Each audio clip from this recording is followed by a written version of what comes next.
Having watched parts 9 and 10 of my video on bowling over the wicket and round the wicket, let me tell you about its importance. It will be difficult to get an LBW decision bowling round the wicket to a right arm batsman, as anything pitched outside the leg stump, though hitting the pad in line with the stumps, will not get you an LBW.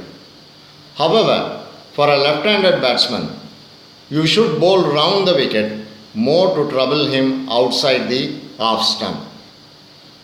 You should inform the batsman through the umpire when you change to bowl from over the wicket to round the wicket and vice versa. There are two perpendicular lines drawn on the pitch joining the bowling and popping crease on either side of the wicket. It's given only for declaring offside wide balls, especially in one-dayers. You should be familiar with the laws of cricket as a cricketer, but you should be thorough with the laws of the cricket as an umpire. Nowadays, the umpire's mistakes are also corrected by a third umpire in a decision review system. Let me now explain here about a fair delivery, which is more important to a bowler. To avoid a front foot no ball, the bowler's back foot must land within the return crease and within the popping crease, and no part of his back foot should touch the return crease in his delivery stride. To avoid a front foot no ball, the bowler's back foot must land within the return crease and no part of his back foot should touch the return crease in his delivery stride. Which is more important? It should land within the return crease, that is the back foot. The bowler's front foot must land on the return crease as well as be behind the popping crease as well. Let's see how it goes. The bowler's front foot must land with some part of the front foot, whether grounded or raised, on the return crease and behind the popping crease as well. This is about the bowler's front foot. If the front foot oversteps the return crease or popping crease, in either case it's a no ball. Now what's your front foot and back foot in a delivery stride? For a right arm bowler, the left leg is the front leg and the right leg is the back leg. For a left arm bowler, the right leg is the front leg and left leg is the back leg. Let me remind you again, for a right arm bowler, the left leg is the front leg and the right leg is the back leg, just like a batsman. For a left arm bowler, the right leg is the front leg and the left leg is the back leg. If the umpire at the bowler's end is not satisfied, he will declare it as a no ball. If the ball rolls or bounces twice, then also it will be declared a no ball. If it bounces more than twice before reaching the popping crease, it's a no ball.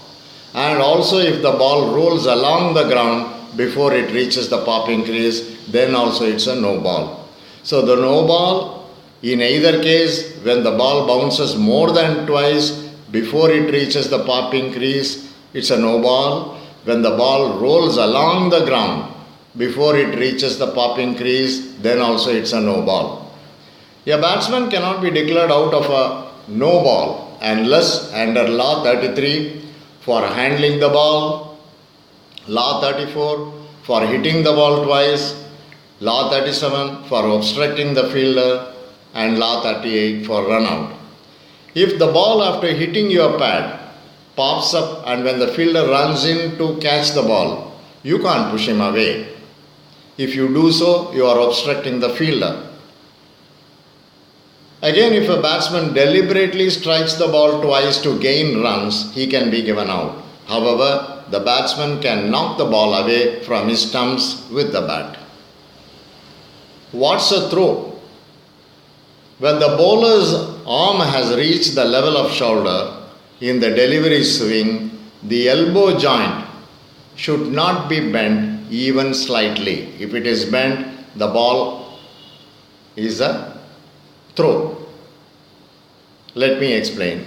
When you're in your delivery stride, when your arm comes like this, the elbow joint should not be bent even slightly. When the bowler's arm reaches the level of the shoulder like this, your elbow joint should not be bent in your bowling stride. If the elbow joint is slightly bent also, it's a throw. So the elbow joint should not be bent as you deliver the ball. Like this. The arm should not be bent. If it is slightly bent at the elbow, then it becomes a throw. However, the bowler is permitted to flex or rotate the wrist at the time of the bowler, at the time of delivery swing. However, the bowler is permitted to flex or rotate the wrist or even bowl through the backhand with his wrist action at the time of delivery. See, he can bowl like this. In his delivery stride, he can flex the wrist, but the elbow joint should not be bent. He can bowl through backhand. He can bowl through like this. He can flex the wrist, but the elbow joint should not be bent at the time of bowling delivery stride. It should come straight like this. The elbow joint should not be bent. Let me explain how to grip the ball as a fast bowler. This is how your in-swing grip is. Let me explain. It points towards the fine leg. The ball is held between the middle finger, index finger and the thumb, and the seam is vertical, points towards the fine leg. In an outswinger, the seam points towards the slip. Again, the seam is held upright vertically, and the ball is held between the thumb, index finger and middle finger, running across the seam, and the seam, vertical seam, points towards the slip in an outswinger. And a slower ball is split. Slower ball grip, the fingers are split and it is held like this. The fingers are split across the seam, and the thumb is also sideways across the seam, and it is held like this at the time of bowling. This is your slow ball, slow delivery grip. It is not gripping the ball on the seam. It grips the ball outside the seam area like this. The ball is held vertically. There is always a finger grip when you bowl, in swinger or out swinger, but in a slower delivery, the fingers are held deeper. The gap is slightly lesser. There is not a finger gap, there is only miniature gap. If the fingers are held deeply, it becomes a slower ball. Normally, the bowler, fast bowler, holds the ball in the tip of his fingers. In a slower ball, the fingers are held deeper and the gap is less. If you hold the ball in the fingertips, there is more gap. A finger size gap is here, and in a slower delivery, the gap is not there. The gap is much lesser when you hold the ball deeper. This is the slower ball grip.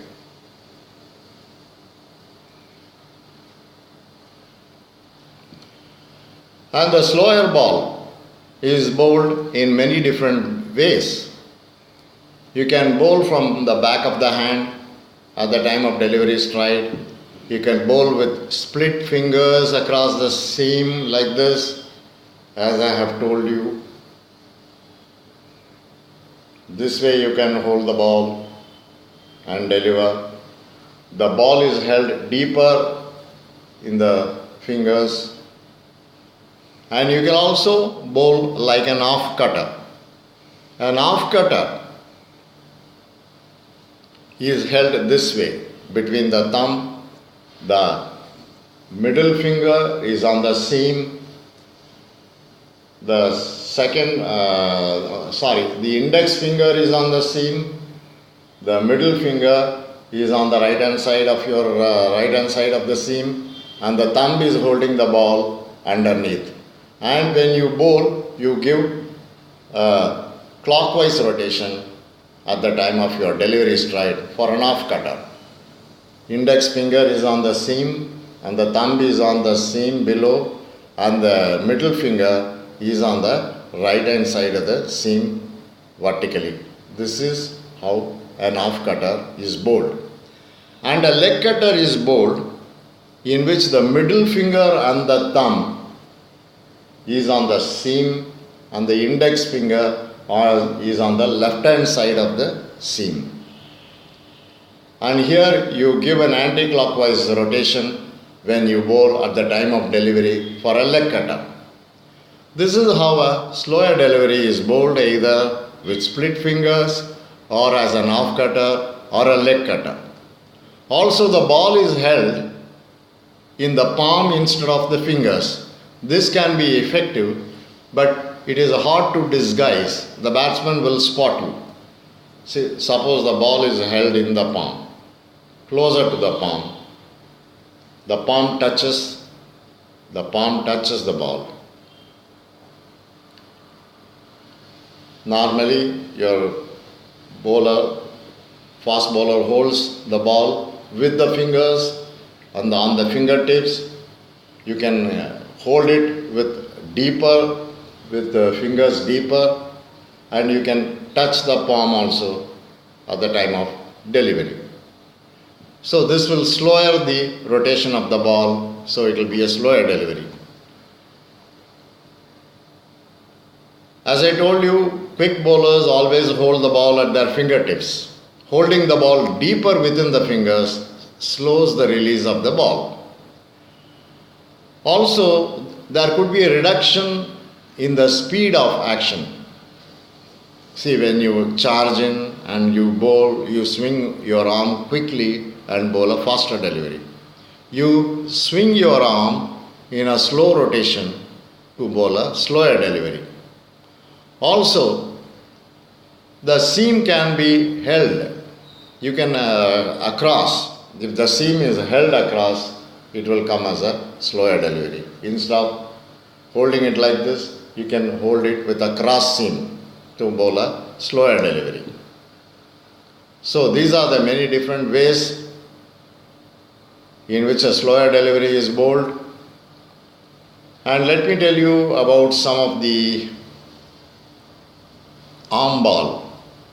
A ball bowled by a slower bowler which has no spin and which comes as a straight delivery to a batsman is an arm ball. Dusra is an off-spinner's googly. It's delivered from the back of the hand of the bowler at the time of the delivery, and for a right-hand batsman, it turns as a leg break. So there are many variations to the bowling grip. Having understood the basics, you must develop a bowling rhythm, measure your run-up, develop your run-up rhythm and the delivery stride near the umpire with your front foot, watching the area where you will pitch the ball and pitch the ball accurately. With your front foot landing on the popping crease every time you deliver the ball. Watch your delivery stride. Practice longer. Watch the delivery strides of your favorite fast bowlers like Mitchell Starc, Mitchell Johnson and Brett Lee. Constant practice makes you a good bowler. Everybody is different and different things work for different people. Thank you.